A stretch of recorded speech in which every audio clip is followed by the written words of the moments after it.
தந்தி தொலைக்காட்சி நேயர்களுக்கு வணக்கம். நல்லதை சொல்வோம், நல்லதை செய்வோம், நல்லதே நடக்கும். இன்று 4/3/2024 திங்கட்கிழமை கேட்டை நட்சத்திரம் காலை 11:28 வரை, பிறகு மூலம் நட்சத்திரம். இன்றைக்கு நான் உங்களுக்கு சொல்ல இருக்கிற நல்ல கருத்து, எண்கணிதம் ஒரு பொன்கணிதம் அப்படின்னு சொல்ல போகிறேன்.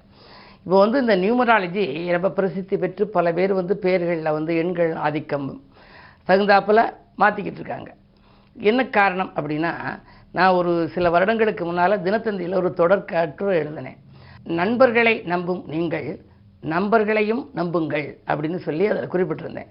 அதாவது எண் வரிசையில் 1 2 3 4 5 6 7 8 9ன்னு இருக்கு இல்லையா, இந்த 9 மட்டும் விட்டுட்டு வருஷப்படுத்துங்க. 1ஐயும் முதலையும் முடிவையும் கூட்டி பாருங்கள்.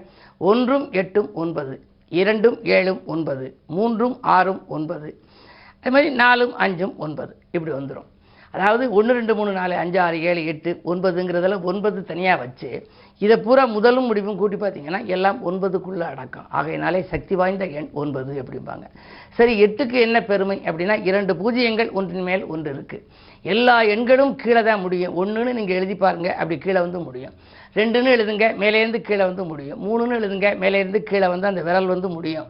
அந்த விரல் 8ன்னு எழுதுகிற போது மேலேருந்து திரும்ப கீழே திரும்ப மேல் நோக்கி போய் அதை பூர்த்தி செய்யும். ஆகையினாலே பின் வாழ்க்கை 8ல் பிறந்தவங்களுக்கு மிக அபரிமிதமான புகழ் இருக்குமா, உலக புகழ் அவர்களுக்கு கிடைக்குங்கிற சின்ன எடுத்துக்காட்டுன்னு எடுத்துக்கிட்டோம்னா, நம்முடைய பாரத பிரதமர் செப்டம்பர் 17 பிறந்தவர்.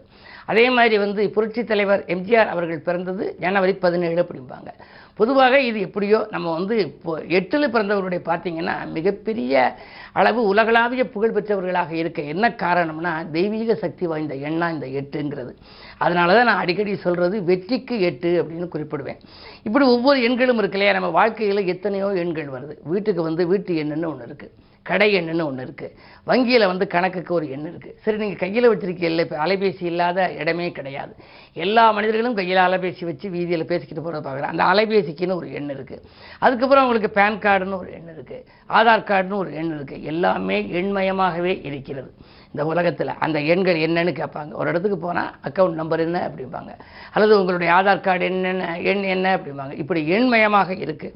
இந்த எண்ணும் எழுத்தும் கண்ணெனத்தகும்னு ஔவையார் என்றைக்கோ சொல்லி வச்சிருந்தார். நம்முடைய வாழ்க்கையில் எண்ணும் எழுத்தும் கண் எனத்தகுங்கிறாங்க. அப்படிப்பட்ட அந்த எண் ஆதிக்கத்தில் 1ல் பிறந்தால் அவர்கள் வாழ்க்கை சூரியனுடைய ஆதிக்கம்ங்கிறதுனால அப்படி இருக்கும். 2ல் பிறந்தால் சந்திரனுடைய ஆதிக்கம், 3ல் பிறந்தால் குருவினுடைய ஆதிக்கம், 4ல் பிறந்தால் ராகுவினுடைய ஆதிக்கம், 5ல் பிறந்தால் புதனுடைய ஆதிக்கம், 6ல் பிறந்தால் சுக்கிரனுடைய ஆதிக்கம், 7ல் பிறந்தால் கேதுவினுடைய ஆதிக்கம், 8ல் பிறந்தால் சனியினுடைய ஆதிக்கம், 9ல் பிறந்தால் செவ்வாயினுடைய ஆதிக்கம். இப்படிப்பட்ட அந்த கிரக ஆதிக்கத்தை அந்த எண் அடிப்படையில் வச்சு ஆஸ்ட்ரோ நியூமராலஜின்னு சொல்லியும் கண்டுபிடித்திருக்கிறார்கள். அந்த வகையில் நம்ம பார்த்தோம் அப்படின்னா, நீங்கள் எந்த தேதி பிறந்தவங்கன்னு பார்க்கணும். உங்கள் தேதிக்கு உகந்த தேதியில் இருக்கவங்களோட நீங்கள் பழக்கம் வச்சுக்கிட்டால் நல்லாயிருக்கும். வாழ்க்கை துணையை தேர்ந்தெடுக்கிறது, ஒரு அதிர்ஷ்ட எண்ணென்னு வச்சுக்கிறது, ஒரு நல்ல நாள் அப்படின்னு தேர்ந்தெடுத்துக்கிறது. மாதத்தில் இந்த நாட்களெல்லாம் இந்த தேதியில் நம்ம எதுவும் காரியங்கள் செய்தால் வெற்றி பெறுவனும் தேர்ந்தெடுத்துக் கொள்வது, இப்படியெல்லாம் வைத்துக்கொள்ளலாம். இப்படிப்பட்ட எண்கணிதம் ஒரு பொன்கணிதம் என்பதை நீங்கள் உணர்ந்து கொள்ள வேண்டும்.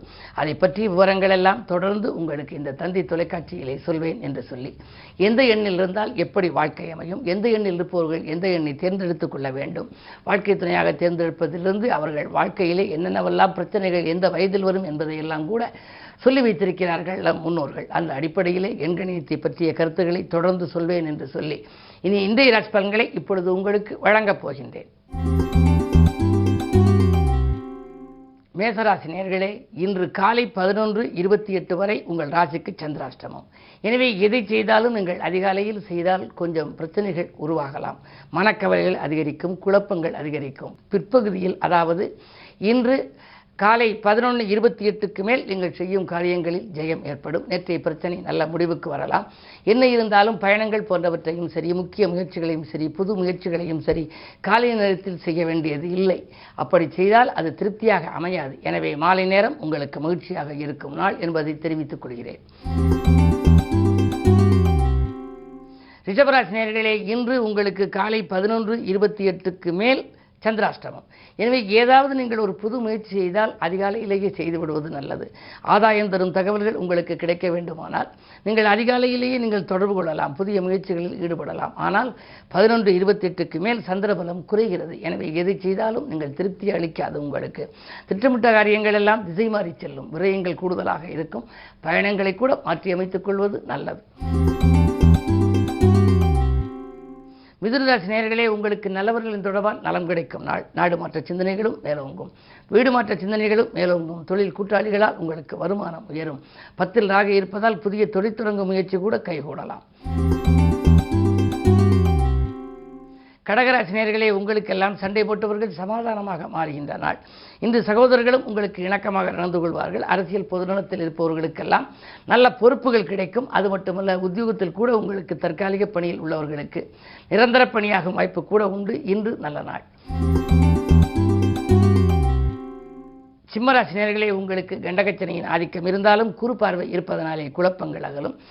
வரவுக்கேற்ற செலவுகள் உண்டு. சேமிப்பு கரைகிறது என்று கவலைப்பட்ட நீங்கள் கரைந்த சேமிப்புகளை ஈடுகட்ட இன்று புதிய வாய்ப்புகள் உங்களுக்கு வரும். இல்லத்திற்கு தேவையான அத்தியாவசிய பொருளையும் ஆடம்பர பொருட்களையும் வாங்குவதில் கவனம் செலுத்துவீர்கள். பயணங்கள் உங்களுக்கு பலன் தருவதாக அமையும். கன்னிராசி நேயர்களே, ஜென்மத்தில் கேது.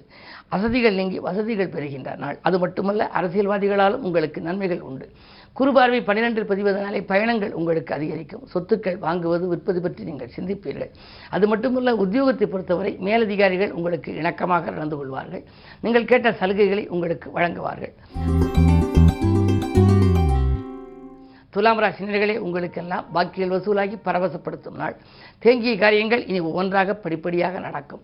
குறுபார்வை இருப்பதனாலே சம வயதடைந்து, அதாவது திருமண வயதடைந்த பிள்ளைகளுக்கு இன்னும் திருமணம் வரவில்லையே, வருடக்கணக்கில் பேசி பேசி விட்டு போகிறது என்றெல்லாம் கவலைப்பட்டவர்களுக்கு ஒரு நல்ல தகவல் இன்று கிடைக்கலாம்.